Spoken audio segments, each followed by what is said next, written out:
When you're hitting the bag, right? I see you hitting them. When you walk, I want you to do like this. And do boom, boom, boom, boom. And keep for boom, boom, boom, boom. How long you can do that? 1, 2, 1, 2, 1, 2.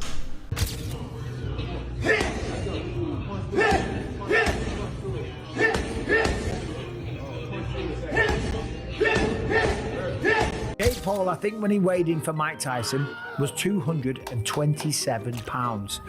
That is, if I'm not mistaken, a 92-pound weight difference. Almost a 100-pound weight difference. It's insane. That is called one thing. That's called being a bully. Gervonta, Tank Davis, and Mike Tyson recently teamed up for a savage training session ahead of Tank's highly anticipated showdown with Jake Paul. The gym atmosphere was electric as the boxing legend passed down his trademark ferocity and precision. Tyson personally worked with Davis on mastering explosive punching techniques, emphasizing head movement, body torque, and knockout-level uppercuts. Observers said Tank looked sharper than ever, channeling Tyson's signature aggression and speed. With this mentorship, Gervonta appears more dangerous than ever, heading into the Jake Paul fight. Yeah. Are there any considerations when you're moving your head, like you're trying to get your head out of the center line? No, well, you want to get out the center, but the objective for him to throw the punch before you can counter. Like if he throws the punch here, you count here, you go to here, right, and you're still outside. Yeah, absolutely, that makes sense. So you want them to miss, and when they miss, that's your opportunity. Absolutely. Sometimes you can punch while he's punching, you can throw boom at the same time. As he punches, boom, and you go down. Absolutely. It's all about moving after you punch. As soon as you punch, you're going. Whatever it is, boom, side, whatever it is, you have to go. I love that foot movement. Is that something that Casamado taught you? Yeah, twisting. Twisting is what it's called. The matchup between Jake Paul and Gervonta Davis is scheduled for November 14th at the Kaseya Center in Miami, Florida. It was initially to be held in Atlanta, but was moved after concerns from the Georgia Athletic and Entertainment Commission over how large the weight difference is between the two fighters. Oh my days. Jake Paul versus Tank Davis. Is this real? This can't be real. Because he was talking about fighting Joshua, which is heavyweight, and now he's saying about fighting Tank. Nah, this can't be. It's Netflix as well. I need to go and do some checks and see if like the main pages have posted this, but Jake Paul's posted it. It says Friday, November 14th. It's in Atlanta, State Farm Arena. This is random, no? Mike Tyson, having shared the ring with Jake Paul, has voiced caution as Paul prepares to face Gervonta Davis. Tyson knows firsthand the pressure and unpredictability in stepping into the ring with Paul, but he also understands the severe risks of confronting a fighter as explosive and technically skilled as Davis. While Paul may carry advantages in size and youth, Tyson believes Tank's speed, timing, and one-punch knockout power make him a serious threat, regardless of the weight disparity. His warning suggests Paul may be underestimating Davis's danger. I think Gervonta Davis is probably the greatest fighter around now, but he's got a tough fight coming up. You know, he's the top dog. There's no doubt about it. He showed that. But Barrios, he's a pretty good fighter. Last time I saw him fight, he was pretty durable. However, while training with Tank, Tyson openly admitted that Jake's punches had surprising force. Tyson said his whole body was sore after the session, a statement that shocked many who underestimated Paul's physicality. Coming from Tyson, a man who has faced and inflicted devastating knockouts, this was not casual praise. It highlights that Paul's power is real, not manufactured hype. It also validates Paul's dedication to strength training and boxing fundamentals, proving he isn't just a YouTuber dabbling in combat sports, but a serious athlete capable of delivering legitimate damage. Oh no, I don't remember the fight that much. I kind of blanked out a little. Listen, know what I remember? Coming back from the first round, and then the next day I remember Jacob doing some kind of, I don't know, what was he doing at the ring? Oh, yeah, a little bow at the end. He bowed. And that's the last thing I remember. You know, but the day after the fight, right after the day after, I woke up and told my wife, why did I do that? You know, I don't know. I just don't know what the hell goes on. What did you think of Jake's power, man, when you were in there? I don't remember it. But my body was really sore. Yeah, my body, my chest, my stomach and stuff was really sore. Over the years, fans and pundits have drawn parallels between Gervonta Davis and Mike Tyson, often citing their knockout power, aggressive mindsets, and larger-than-life personas. But the comparisons always carry caveats. Davis is operating in a very different era, weight class, and landscape of boxing, while Tyson's legacy is shaped by a ferocious peak that still defines heavyweight lore. I mean, I have to ask you, would you ever remake your famous video game? Or bring it to the next generation consoles, my friend? Hey, I'm just happy to be alive. Thank What you. about, I mean, what do you think about people comparing Tank Davis to you? I mean, what do you think about that? Tank is a great fighter. You think he's a great fighter? But what do you think about them comparing him to you? I mean, you're a legend, my friend. Well, he'll be one too if he keeps fighting. Oh, okay. All right, well, thank you. Okay, bye. On the flip side, Davis himself has pushed back against being labeled a younger Tyson. In interviews, he's drawn distinctions. He calls himself more of a boxer puncher, whereas Tyson was more of a brawler in style, relying heavily on aggression and intimidation. Do you feel like you're the mini Mike Tyson? Nah, What do you call your style? I don't know. I think I'm a boxer puncher. What was Mike Tyson? He was a brawler. Brawl means more than one person. A brawler, like somebody that's like. So he knocked people out real quick. You knock people out real quick. Yeah, but I can knock you out like. So you saying that you can knock him out faster than Mike Tyson, probably, if it was a challenge? No, I'm not saying that. I'm saying like. Mike Tyson got power and skills. I feel as though like I have like the whole pack. I don't know. I'm me. When Tyson was asked about comparing Davis to him, his response was blunt. He acknowledged that some comparisons might exist, but not in the way many expect. In fact, Tyson reportedly said, maybe just getting in trouble with the law. Other than that, no. Referencing Davis's off-ring controversies. That retort cuts to the idea that Tyson doesn't fully embrace the likeness others try to draw. For Tank Davis, a lot of people say he reminds you of them. Does he remind you of yourself? I don't know. I don't know. Maybe just getting in trouble with the law. Other than that, no. Interestingly, Davis hasn't always treated Tyson as an untouchable hero. After Tyson's loss to Jake Paul, Davis criticized the matchup. He questioned why Tyson, a legend, would get back in the ring for some money. He implied that the spectacle may have hurt rather than honored Tyson's legacy. That critique is telling that Davis doesn't seem eager to canonize Tyson as an infallible mentor or parallel. But now, Davis finds himself facing echoes of that same criticism. Accepting a flashy, controversial fight with Paul has drawn backlash from fans, pundits, and boxing purists. Do you think that it's fair to call them boxers now? We talk about Logan Brothers. I think it's okay to call Jake Paul a boxer. The only reason why I say that is because he do be in the gym. He's working on stuff. The fight that he fought Mike Tyson, I don't think he should have fought Mike Tyson because of who Mike Tyson is and the age. And he said that he didn't try to knock him out. Yes, you did. You just couldn't get the knockout. Like, he tried to knock him out for sure. How much money you think they paid Tank? Tank gonna make upwards around 100 million. Say a word. Real talk, so you can't really blame him for taking that. Many view the matchup as more spectacle than sport, arguing it favors entertainment over merit. Critics point out that Davis bypassed a logical rematch with Lamont Roach, which many felt he owed, to chase a high-paying draw. At the recent press conference, Davis snapped at the critics, saying he doesn't care what people think and urging fans to enjoy the drama. Look at this face-off, Henry. What are your thoughts here? You're hearing that shit from me. That's cringe. In some weird way, I kind of like cringe it. about it? He's trying to big man the smaller guy, who the smaller guy to me is dangerous. I think Tank Davis is going to put the hands on him, but I like it, bro. I will say something about Jake Paul. He's brought a lot of attention to boxing. Tank Davis guaranteed $40 million.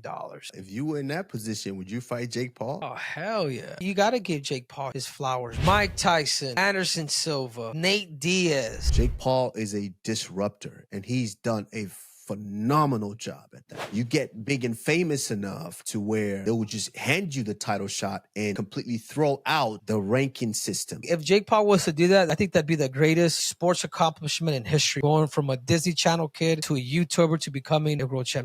I don't remember the last time that I've heard Gervonta Davis say, I'm in boxing to be the greatest fighter of all time. I've heard him say that he's better than certain guys in his weight class, or this kid can't beat me. I've heard that. I can't remember, and maybe y'all can keep me honest online. The last time I've heard Gervonta Davis talk about his legacy in the ring. Like I'm building my legacy. I'm trying to outdo Floyd in legacy. Like, I think it started like that for him. But the influence of Floyd Mayweather, Money Man, not Pretty Boy, but the Money Man, and building your brand and selling tickets and selling pay-per-views and becoming a household name, that's also a legacy. You got the legacy in the ring and you got the legacy in terms of how you sold. I believe Gervonta Davis is more focused on selling tickets and making money and securing his future for himself and his family. He said it out of his own mouth. I ain't got nothing else to prove. If you're trying to be one of the greatest fighters of all time, it's still a whole lot to prove. My point is, Roy, I don't think, should everybody hold this man to the standard that they hold him to and say, you not fighting nobody, yeah, you making money, but you ain't really fought nobody. If he don't even care about that, that's not even something that he's really focused on. If his main focus is the money, and his main focus is getting out of boxing without getting hurt and retiring on his own terms, shouldn't his fan base and other people get on board with that if that's not even his goal?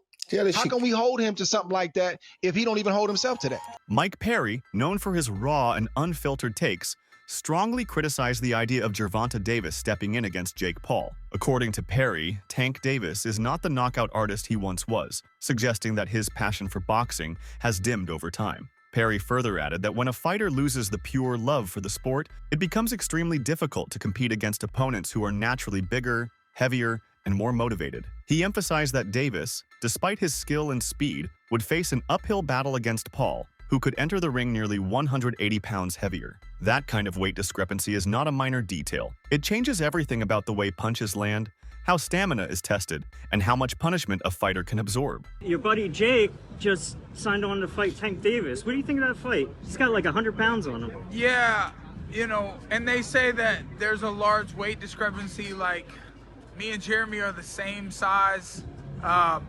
So, you know, it's his lower half is really small. My legs are gonna work the best that night. I have really strong legs. I'll squat twice the size that he can, and so my strong legs are gonna do work.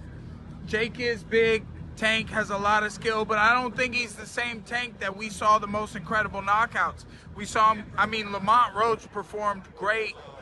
They went to draw, and, you know, I just don't know. And Tank walked away. I don't know if he loves it enough to beat a guy who outweighs him by 80 to 100 pounds. Boxing analyst Showbiz, the adult, took a blunt approach, claiming that Jake Paul is going to land heavy shots on Gervonta Davis. His reasoning stems from the clear physical advantages Jake carries into the fight: size, reach, and punching power. While Tank is skilled, Showbiz argues that Paul's advantages in strength and durability will allow him to impose his will. This assessment adds to the growing skepticism surrounding Davis's chances in such a matchup. While Davis has explosive speed and technique, Showbiz believes the difference in physical dimensions will prove decisive, tipping the fight in Jake's favor. Think of, how does Tank Davis beat Jake Paul? I mean, you have Shakur Stevenson saying Jake Paul doesn't have a snowball's chance in hell, and that Gervonta Tank Davis would just outbox him and beat him on points. I can see Tank just outboxing him and making it real easy. And I get that, but when I think of Tank Davis, I think of a guy who kind of counters you to knock you out.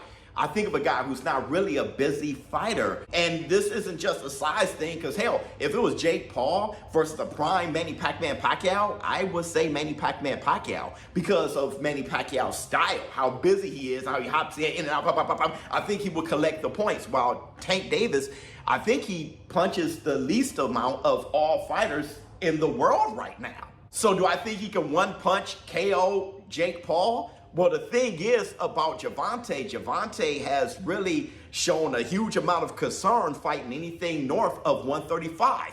Check this out. He hit me in the back of my head. That stung a little bit, but other than that, it wasn't really. That's why I was nervous. Like, he's 140, so I wasn't trying to get caught too clean. Critics argue that Jake Paul's recent actions, including his victory over 58-year-old Mike Tyson, highlight a troubling trend in his boxing career. Many view his choice to face an aging legend as a spectacle rather than a legitimate challenge, casting doubt on his commitment to the sport. Notable figures like Carl Froch have dismissed Paul's performance as lacking genuine skill, suggesting that his success is more about entertainment than athletic prowess. Jake Paul, you've lost your mind if you think you can go toe-to-toe with Anthony Joshua. Listen, let's not get confused, guys. Let's not get confused. Yes, cool. Anthony, he took a big L with Daniel Dubois. But Daniel Dubois is not no joke, bro. He's not a joke. You know what I'm trying to say? He took a L there, but Jake Paul, I got the utmost respect of what he's done, how he's managed to navigate through the boxing world. Like, bro, it's so mad. And I can see this is like a 90%. It's happening, it's positioning, it's marketing already. Like, why would you see Jake Paul go face-to-face with Alexander Usyk if it's not to position for a fight for Saudi? Obviously, Jake Paul's going to fight Anthony Joshua. There's possibly going to be a Usyk against Tyson Fury 3 because obviously the last two were so close. But you never know. It can also be a Usyk against Derek Chisora. Do you know what I mean? You never know. Stephen A. Smith has repeatedly criticized Jake Paul's choice of opponents, arguing that many of them aren't active high-level boxers or are past their prime. He believes Paul hasn't proven himself against those who represent the current elite of the sport. In response, Paul has insisted he attempted to fight Tommy Fury, saying Fury declined his offers, highlighting that the Fury fight would have been a major test. The bout with Tommy Fury in February 2023 turned out to be one of the few times Paul faced a full-blown professional boxer in his prime. Paul lost that fight by split decision, marking his first and so far only defeat against a boxer who is active and well-established in the sport. You are beating up on dudes who don't box. They're not boxers. I was on Disney Channel while these guys were winning UFC championships. Okay. You know, I was playing with Mickey Mouse while these guys were throwing arm bars and winning UFC championships. Everyone's, analyzing my career, critiquing it, paying attention to it from day one, but you can't tell me who was Mike Tyson's first fight. You can't tell me who Muhammad Ali, who is his fourth fight. No one knows, but everyone's seen all of my fights. I tried to fight Tommy Fury. Yeah, I tried to fight Tommy Fury, and he backed out due to a rib injury. Undefeated, young prospect. He comes from the Fury family. His brother's the heavyweight champion of the world. I tried to fight him, and he got scared. Smith has openly criticized Jake Paul for choosing to fight boxing legend Mike Tyson. Smith argues that if Paul is serious about boxing, he should compete against opponents of his age and caliber, rather than calling out seasoned veterans who possess significantly more experience. I can't buy the hype at this particular moment in time. Now, I'll give Jake Paul credit for this. At least he's in the ring with a boxer. But 57 years old is 57 years old. And 57 years old and formally walking into a UFC fight as an audience member, as a patron with a cane, it's hard to me believe a year later that you're going to be in any condition to really, really fight. I hope I'm wrong, but I don't know. And if you're Jake Paul, here's what I want to say to you. It's Mike Tyson, that's fine. It's a money fight, I get you, and you want to make money. But at some point in time, if you keep telling us that you're taking boxing seriously and you want to be recognized as a big-time boxer / fighter, you're going to have to fight somebody closer to your age, who is a contender at the very least in the sport and who lives with it every single day. Could you please get in the ring with somebody? Pretty please with sugar on top. I'm interested. What did you think about the fight, Jake Paul? I hate it.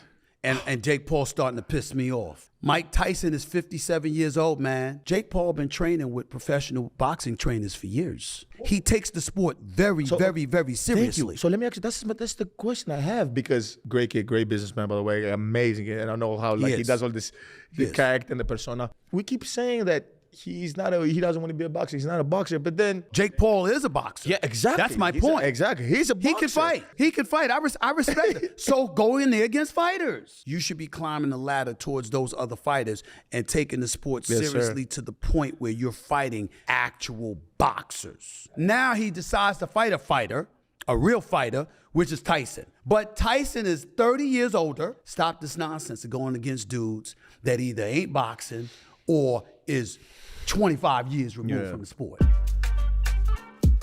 Meanwhile, Jake Paul claims he's reshaping boxing's future. In a recent interview, Paul insisted that the sport is becoming more thrilling by the day, and he sees Netflix's role as a game changer. With Netflix now stepping in as a streaming partner, Paul argues boxing is entering a new era, one that reaches audiences well beyond traditional pay-per-view buyers. The significance is clear. Netflix, one of the world's largest entertainment platforms, brings boxing to viewers who might never have tuned in before. Huge news, by the way. It's massive. Like, yeah. I know we're It's taking it very massive. It's nonchalantly. This is going to be your next super fight. And this on, is on Netflix. Yeah, Netflix. Insane. So it's another Netflix fight. November 14th, Netflix. Hey, it's fun. It's funny. Like, actually, you kind of like pioneered this a little bit. The pay-per-view model for combat is dying. It seems, especially now with the Paramount's acquisition of UFC. It seems like free fights may be the way of the future. Piracy is such a big problem. That's what it is. And I thought you did that with one of your fights, where you were going against the piracy. What fight was that? Where I don't know, maybe. No, I mean so there's there was like the TV era of boxing, then there was the pay-per-view era of boxing. What do you think Tank can handle, Jake Paul's size and power? Or will Jake prove he's truly changed boxing forever? Drop your thoughts in the comments below.